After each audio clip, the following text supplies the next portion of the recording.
और तुरुल के हवाले से अपनी जिम्मेदारी समझकर सुल्तान अलाउद्दीन को मकतूब अरसाल कर चुका हूं, जिसमें लिखा है कि मेरे भाई और तुरुल का इस बगावत से कोई ताल्लुक नहीं था।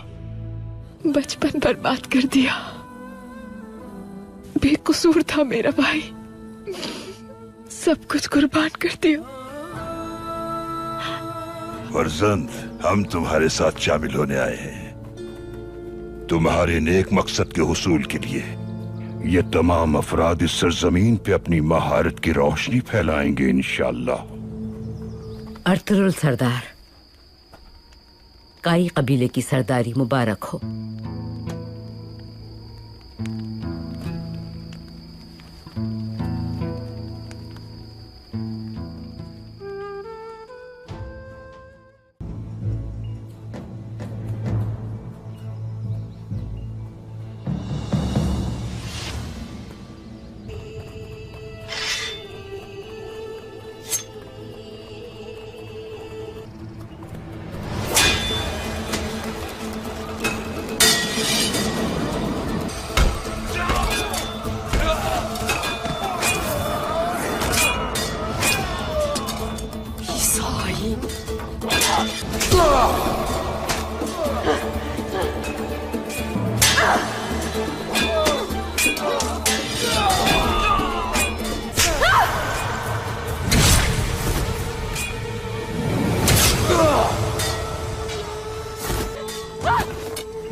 अर्तुगरुल भाई भागते हुए दोरुग के पास पहुंच जाता है। दोरुग एक बड़ा सा खंजर बच्चे के पेट पर रख देता है। अर्तुगरुल भाई कहते हैं, अपने हाथ मेरे बच्चे से हटा लो, तुम्हारा मसला मेरे साथ है। दोरुग कहता है, वहीं खड़े हो अर्तुगरुल, अगर तुम जरा सा भी हिले तुम्हारा बच्चा मर जाएगा, अपनी तलवार फेंक दो।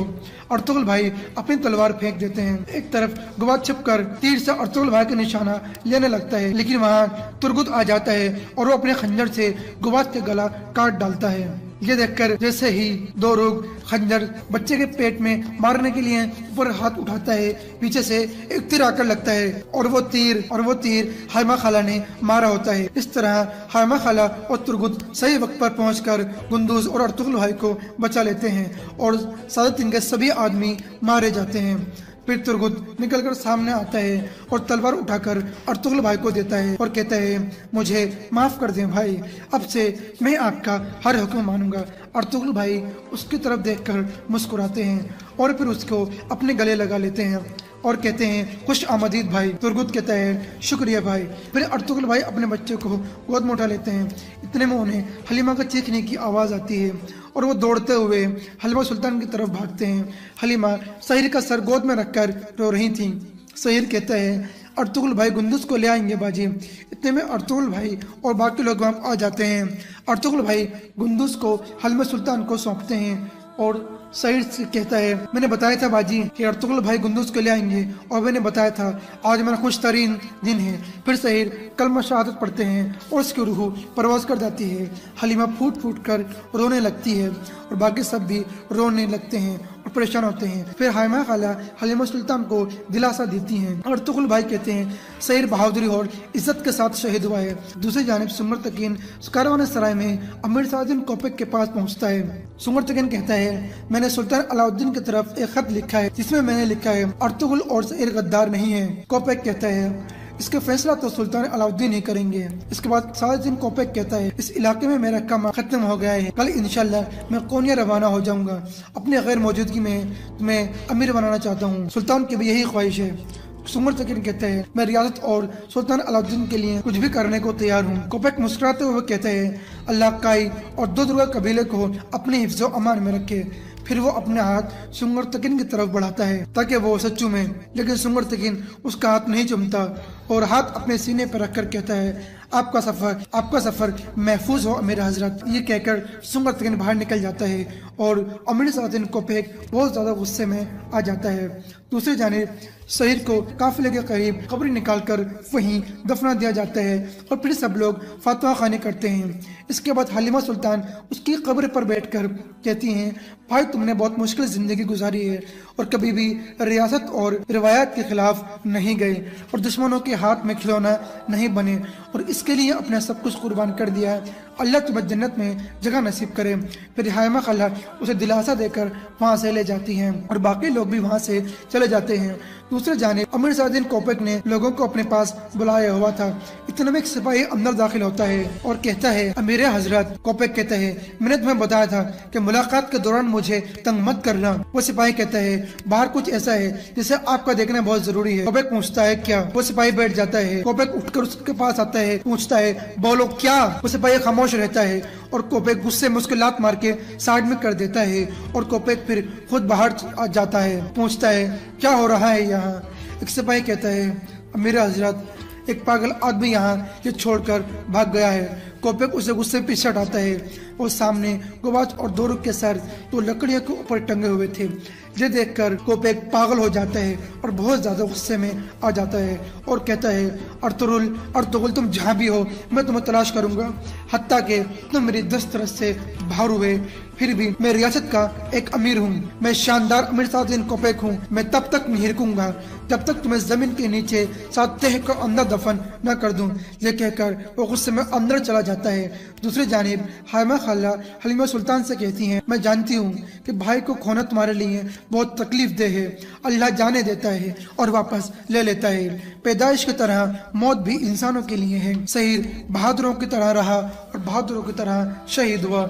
हलीमा सुल्तान कहती है, कोई भी लफ्ज मेरे दर्द को कम नहीं कर सकता। पहले मेरे बाबा और अब शहीद, इतनी बड़ी दुनिया में मैं अकेली रह गई हूँ। हायमा खाला कहती हैं, दोबारा कभी ऐसा मत कहना। एक सिर्फ अल्लाह है मेरी बेटी, अपनी आप को संभालो। अब तुम सरदार की बीवी हो, अब से हम रोएंगे और तुम हमारे आंसू साफ करोगी। जब हम हार जाएंगे तो तुम हमें दोबारा हिम्मत दिलाओगी।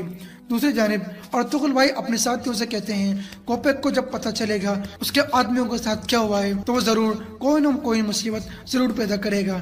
हमें चौकन्ना और बहुत मोहतात रहना होगा। कायकली कहता है, आपने मुझे जो जिम्मेदारी दी थी वो मैंने पूरी कर दी है भाई। अर्तुगरुल भाई कहते हैं, बहुत अच्छी गायकली। इतने में एक तरफ से इब्न अरबी काफिले के साथ वहाँ आ जाते हैं। अर्तुगरुल भाई उन्हें देखकर मुस्कुराते हैं और खुश होते हुए आगे बढ़ते हैं। इब्न अरबी उन्हें सलाम करते हैं और सलाम के बाद कहते हैं, हम भी आपके सफर के साथी बनकर यहाँ आए हैं बेटा। इंशाल्लाह आप हुनरमंद लोगों के साथ मिलकर इन जमीनों को खुशहाल कर दोगे। फिर इब्न अरबी कुछ इस्लामी वाक़िए और किस्से सुनाते हैं और आखिर में कहते हैं, अल्लाह इस काफिले को फतुहात अता फरमाए और वो रियासत अता करे जिसका इन्होंने ख्वाब देखा है। बाकी सभी लोग आमीन कहते हैं। फिर अर्तुगरुल भाई मुखातिब होते हुए कहते हैं, अब वक्त आ गया है कि हम जालिमों के खिलाफ खड़े हो जाएं। एक नई दुनिया जन्म ले रही है और अल्लाह की मदद से वो जल्द वजूद में आ जाएगी। सब लोग बुलंद आवाज में कहते हैं, इंशाअल्लाह। इसके बाद रात का वक्त हो जाता है। सब लोग इकट्ठे एक जगह बैठे होते हैं। हाय मखाला सभी से मुखातिब होते हुए कहती हैं, काय कबीले के मोअज्जिज़ और बहादुर लोगों, अब एक नई जिंदगी शुरू हो रही है। नई जमीनें हमारा इंतजार कर रही हैं। बहुत सी जमीनें और बहुत से दिल फतेह होने के इंतजार में हैं और ये जिम्मेदारी अर्तुगरुल लेगा।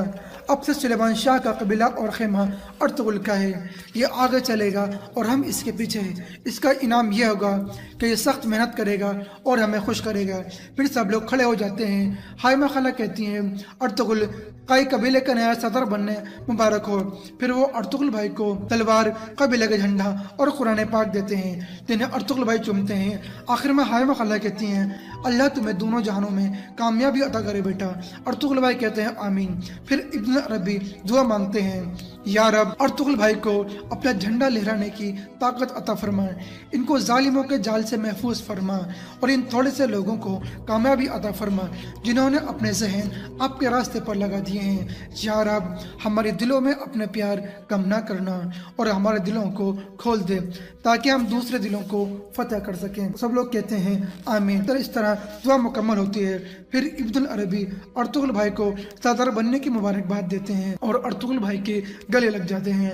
फिर अर्तुगरुल भाई सबसे मुखातिब होकर कहते हैं, काई कबीले के मुअज्जिज़ लोगों, जिन्होंने मुझे अकेला नहीं छोड़ा, इस पाक रास्ते पर हम दुनिया को दिखाएंगे कि चंद लोग क्या कर सकते हैं और जो कहते हैं हम ऐसा नहीं कर सकते और तबाह हो जाएंगे, इसका जवाब हम उन्हें अपनी रियासत कायम करके देंगे। हम इंसाफ और रहम दिली के मुहाफिज होंगे। मैं अपनी तलवार की कसम खा के कहता हूँ कि मैं अपने कंधे को हमेशा हरकत में रखूंगा और अपने कबीले को हमेशा फतहयाब करूंगा।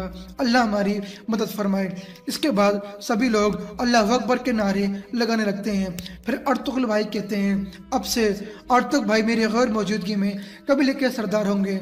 इनका हुक्म मेरा हुक्म होगा और इनके अल्फाज मेरे अल्फाज होंगे। फिर अर्तुगरुल भाई सिपाहियों से मुखातिब होते हुए कहते हैं, सिपाहियों, अब से तुर्गुत अल्प आपका कमांडर है। फिर तुर्गुत आगे आकर और अर्तुगरुल भाई से गले मिलता है और फिर अगली सुबह होती है और अर्तुगरुल भाई का पूरा काफिला अपनी मंजिल की तरफ रवा दवा होता है। अर्तुगरुल भाई काफिले की निगरानी करते हुए आगे बढ़ रहे होते हैं। फिर अर्तुगरुल भाई काफिले के पीछे की तरफ आते हुए अपना घोड़ा हवा में उछालते हैं। और नाजरीन, यहाँ ये लास्ट एपिसोड अपनी इख्तिताम को पहुँचता है। वीडियो पसंद आने की सूरत में वीडियो को लाइक और शेयर ज़रूर करें। मज़ीद वीडियो के लिए लाजमी चैनल को सब्सक्राइब करें। अस्सलामु अलैकुम, अल्लाह हाफिज़। अब नाज़रीन, हम शुरू करते हैं उस्मानिया सल्तनत की दूसरी बहस के बारे में, जिसमें हम बात करेंगे शेख आक शमसुद्दीन रहमतुल्लाह अलैह की। हज़रत आक शमसुद्दीन रहमतुल्लाह अलैह का इसमें ग्रामी मोहम्मद बिन हमजा व दमश्की रोमी है। अपने वालिद ग्रामी के साथ रोम तशरीफ़ ले गए और मुख्तलिफ उलूम और फ़नून में कमाल पैदा किया। उस्मानी दौर हुकूमत में इस्लामी तहज़ीब के सतूनों में से एक अहम सतून की हैसियत से नुमाया हुए। हज़रत आक शमसुद्दीन सुल्तान मोहम्मद फ़तेह के उस्ताद और मुर्शिद थे। आपका सिलसिला नस्ब हज़रत अबू बकर सिद्दीक़ रज़ियल्लाहु ताला अन्हु से जा मिलता है। आप 792 हिजरी मुताबिक 1389 ईस्वी को दमश्क में पैदा हुए। 7 साल की उम्र में कुरान करीम हिफ्ज़ कर लिया। अमासाया और फिर हलब में अरबी और इस्लामी तालीम हासिल की। इसके बाद इनकरा तशरीफ़ ले गए और वहाँ के अहले इल्म से इक़्तिसाब फैज़ किया। आपका विसाल 1459 ईस्वी में किया गया हुआ।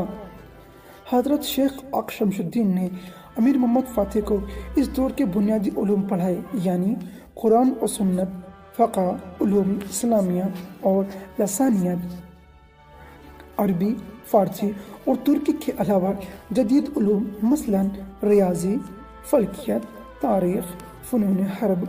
शेख ने कई दूसरे उलूम को ये जिम्मेदारी भी सौंपी कि वो सुल्तान को सियासी उमूर की अंजाम देही और हुकूमत के उसूल व कायद भी सिखाएंगे ताकि वो बेहतरीन हुक्मरान साबित हों। ये उन दिनों की बात है जब सुल्तान मगनीसिया में इमारत के फ़राइज़ सर अंजाम दे रहा था। शेख आक शमसुद्दीन ने इस सागर सुनी में अमीर को ये बात बावर करा दी थी कि हदीस नबवी तर्जुमा कुस्तुनतुनिया ज़रूर फतेह होगा और उसका अमीर बेहतरीन अमीर और लश्कर बेहतरीन लश्कर होगा का मुस्दाक वो खुद है। और जब यह अमीर तख्त नशीन हुआ और दौलत उस्मानिया के इन्नान हुकूमत संभाली तो वो जवान हो चुका था। शेख ने उसे हुक्म दिया कि फ़ौरन अपने लश्कर को तैयारी का हुक्म दे ताकि रसूलुल्लाह सल्लल्लाहु अलैहि वसल्लम की यह हदीस उनके हक़ में पूरी हो जाए। सुल्तान ने अपने मुर्शिद के हुक्म से चारों तरफ से कुस्तुनतुनिया का मुहासरा कर लिया और 54 रोज़ तक दोनों फ़ौजों में खूनेज़ी जंग जारी रही। इन जंग में जबकि ज़ोरकरन पढ़ रहा था।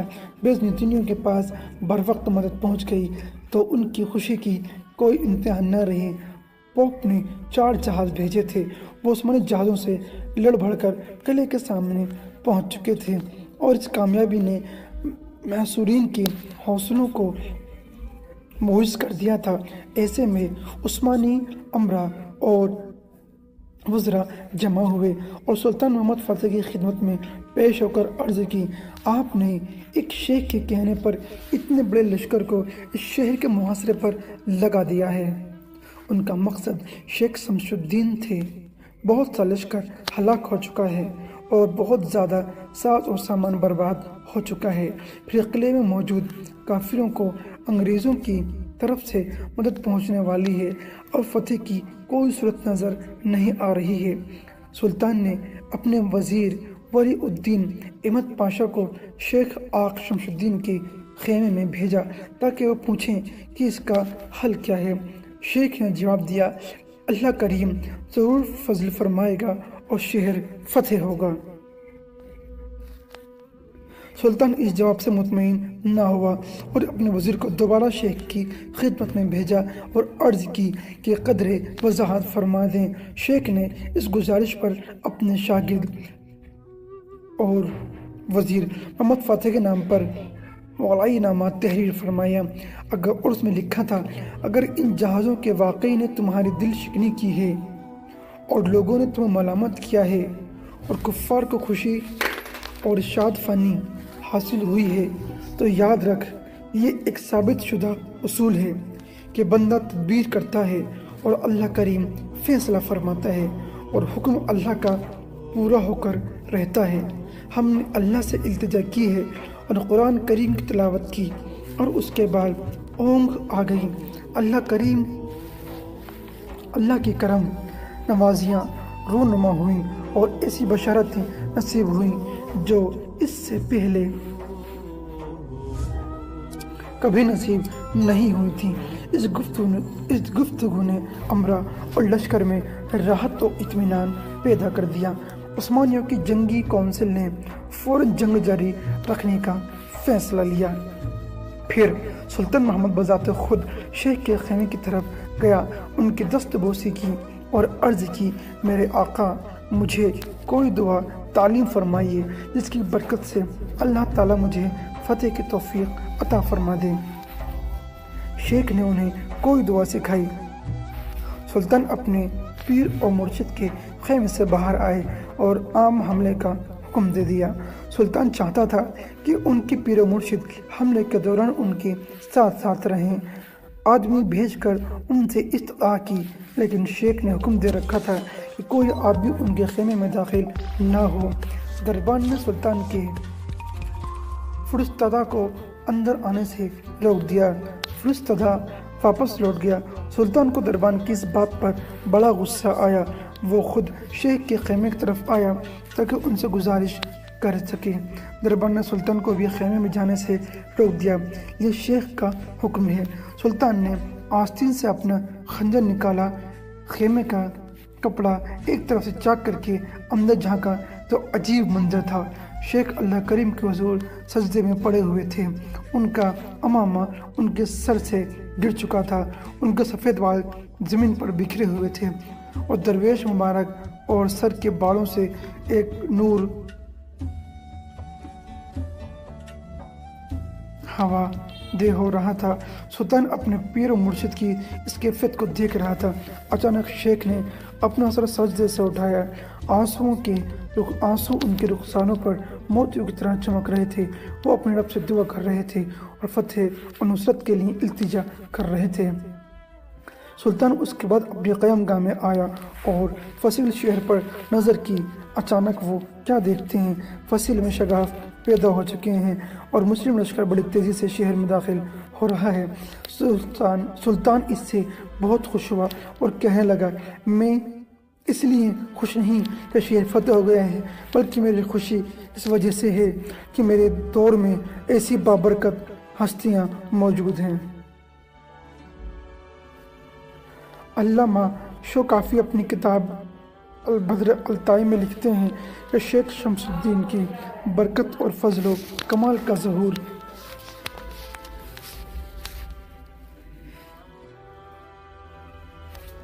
لکھتے ہیں کہ شیخ شمس الدین کی برکت اور فضل و کمال کا ظہور ہوا۔ انہوں نے سلطان کو بتا دیا تھا کہ کس روز ان کے ہاتھ پر قسطنطنیہ کا شہر فتح ہوگا۔ جب عثمانی سپہ پوری قوت اور جذبے سے شہر پر ٹوٹ پڑے تو حضرت شیخ شمس الدین سلطان محمد فتح کے پاس تشریف لائے تاکہ حالت جنگ میں انہیں الہی شریعت یاد دلائیں اور انہیں مفتوح و مغلوب قوم کے حقوق کی پاسداری کی تلقین کریں، جیسا کہ اسلامی شریعت میں تفصیل سے موجود ہے۔ سلطان محمد فتح نے تمام فوج کی حوصلہ افزائی کے لیے تحائف اور عطیات دیے اور ان کے لیے ایک بہت بڑے کھانے کا اہتمام کیا۔ فتح کا یہ جشن 3 دن تک جاری رہا اور اس دوران زینت و آرائش اور خوشیاں منانے کا پورا اہتمام کیا گیا۔ سلطان فوج کو اپنے ہاتھ سے کھانا کھلاتا رہا، جیسا کہ حدیث پاک میں ہے، قوم کا سردار قوم کا خادم ہوتا ہے۔ اس تقریب کے بعد سلطان کے پیر و مرشد کے بہت بڑے عالم اور تقوی اور رائے حامل بہت بڑے انسان تھے، کھڑے ہوئے اور فوج سے خطاب کیا۔ آپ نے فرمایا، اے اسلام کے سپاہیوں، جان لو اور یاد رکھو، نبی کریم صلی اللہ علیہ وسلم نے تمہارے بارے میں فرمایا تھا۔ ترجمہ: قسطنطنیہ ضرور فتح ہوگا اور اس کا امیر بہترین امیر اور وہ لشکر بہترین لشکر ہوگا۔ ہم اللہ تعالیٰ سے سوال کرتے ہیں کہ وہ ہمیں بھلائی کی توفیق عطا کرے اور ہماری کوتاہیوں کو بخش دے۔ خبردار، مال غنیمت جو تم نے حاصل کیا ہے اس میں اسراف نہ کرنا، اسے فضول خرچ کرنے کے بجائے شہر کے رہنے والوں کی فلاح اور بہبود کے لیے خرچ کرنا، اپنے سلطان کی بات سننا، اس کی اطاعت کرنا اور اس سے محبت کرنا۔ پھر شیخ فتح کی طرف متوجہ ہوئے اور فرمایا، اے میرے سلطان، تو آل عثمان کی آنکھوں کی ٹھنڈک بن گیا ہے، ہمیشہ کے لیے مجاہد فی سبیل اللہ بن جا۔ پھر شیخ نے بلند آواز سے بڑے مضبوط لہجے میں اللہ اکبر کہا۔ حضرت شیخ شمس الدین نے اپنے نور ولایت سے صحابی رسول حضرت ابو ایوب انصاری رضی اللہ تعالیٰ عنہ کی قبر پاک کی نشاندہی بھی کی۔ آپ کی قبر قسطنطنیہ کے فصیل کے قریب ایک جگہ موقع ہے۔ شیخ شمس الدین رحمۃ اللہ علیہ وہ پہلے شخص ہیں جنہوں نے مسجد آیا صوفیہ میں جمعۃ المبارک کا خطبہ ارشاد فرمایا۔ اب بات کرتے ہیں، شیخ شمس الدین ڈرتے تھے کہ سلطان غرور میں مبتلا نہ ہو جائیں۔ سلطان محمد فتح اپنے پیر و مرشد سے بہت محبت کرتے تھے، ان کے دل میں ان کی بے پناہ عزت تھی۔ فتح کے بعد سلطان نے اپنے ارد گرد لوگوں کو بتایا کہ تم مجھے بہت خوش دیکھ رہے ہو۔ میری خوشی صرف اس وجہ سے نہیں کہ قلعہ فتح ہو گیا ہے، بلکہ میری خوشی کی اصل وجہ یہ ہے کہ میرے عہد میں ایک جلیل القدر شخص موجود ہیں اور وہ ہیں میرے پیر و مرشد شیخ آق شمس الدین۔ سلطان نے اپنے شیخ سے ڈرنے کی وجہ بیان کرتے ہوئے اپنے وزیر محمود پاشا سے کہا، میرا شیخ آق شمس الدین کا احترام کرنا غیر اختیاری فعال ہے۔ جب میں ان کی بارگاہ میں حاضر ہوتا ہوں تو میں اپنے دل میں ان کا رعب اور دبدبہ محسوس کرتا ہوں۔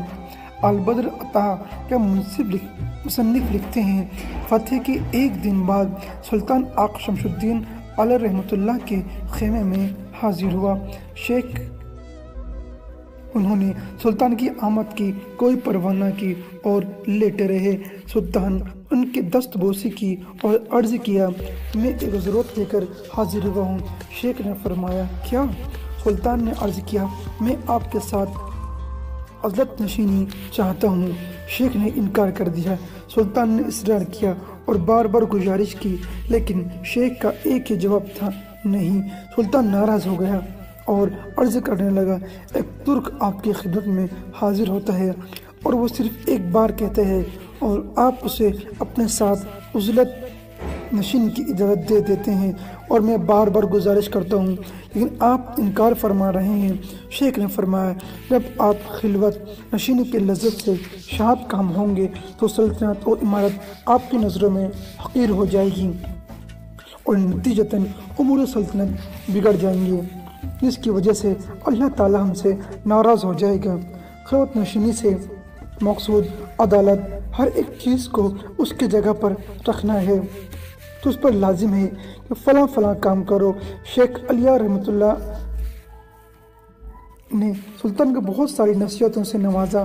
سلطان نے شیخ کی خدمت میں 1000 دینار بطور نذرانہ پیش کیے، شیخ نے قبول نہ فرمائے۔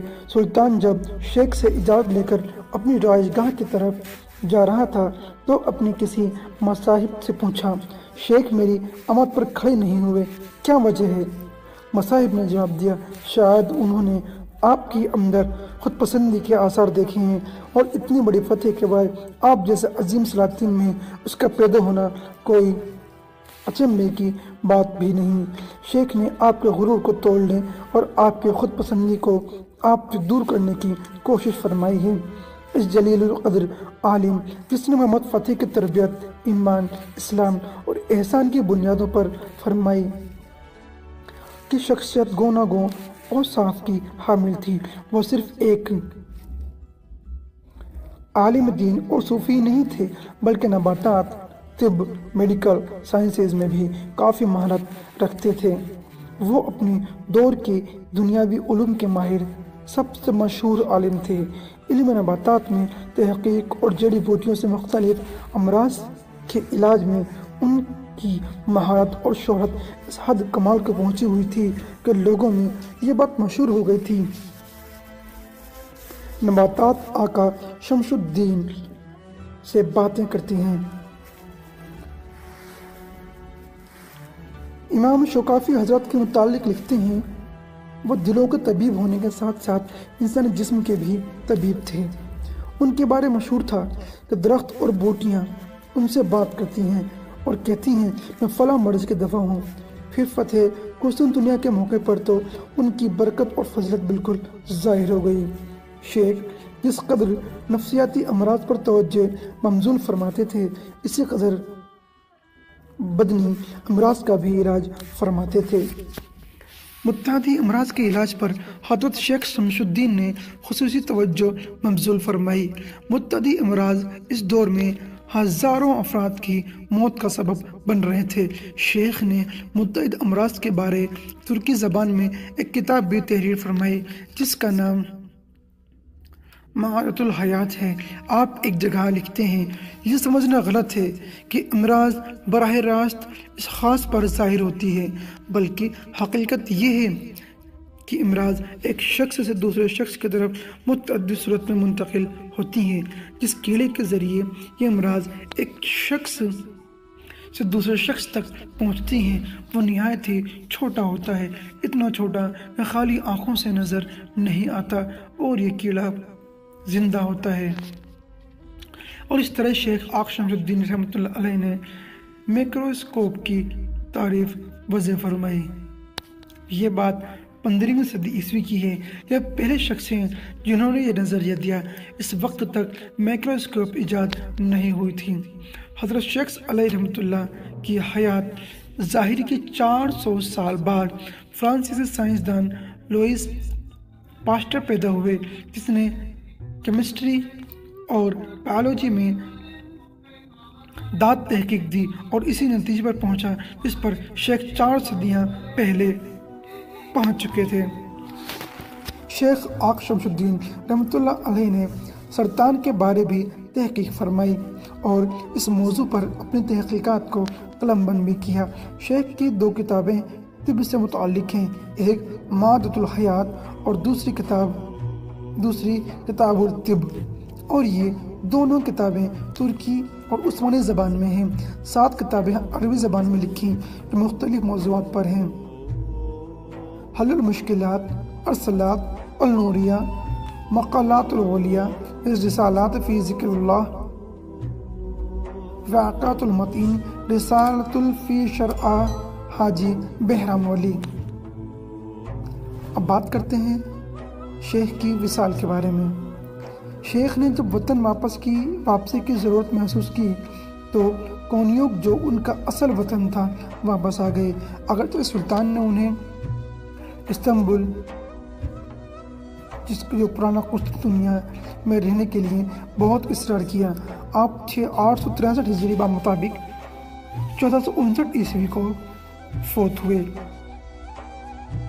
اللہ کی آپ پر رحمت مغفرت ہو اور اللہ تعالیٰ آپ سے خوش ہو۔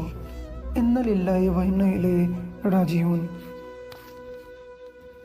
یہ اللہ کریم کی اپنی مخلوق کے بارے سنت ہے کہ کوئی بھی ربانی قائد اور قابل فتح اس وقت تک پیدا نہیں ہوتا جب تک اسے علماء ربانی کی صحبت میسر نہیں آتی جو اس کی تعلیم اور تربیت میں اپنا کردار ادا اور اس کی رہنمائی کا فریضہ ادا کرے۔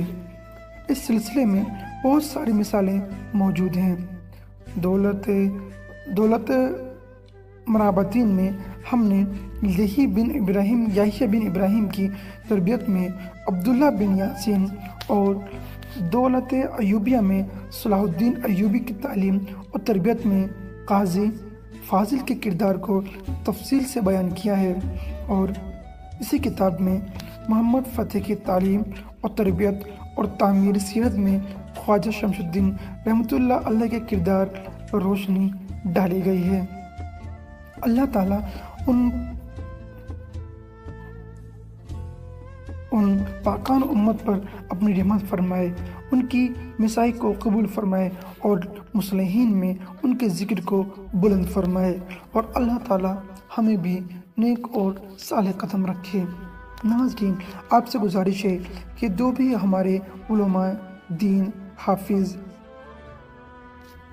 پیر ہیں، ہمیں ان کی دل سے قدر کرنی چاہیے، اور ہمیں دھیان رکھنا چاہیے کہ ہماری زبان سے کسی عالم، فاضل، مولوی، مفتی، حافظ، قاری، کسی علماء دین، کسی پیر کے بارے میں کوئی ہم سے غلط بیانی نہ ہو جائے، کیونکہ اگر ہم نے غلط بیانی کر دی، نہ معلوم وہ شخص جس کے بارے میں ہم نے غلط بیانی کی ہے وہ اللہ کے بارے میں اللہ کے نزدیک کیا مرتبہ رکھتا ہے۔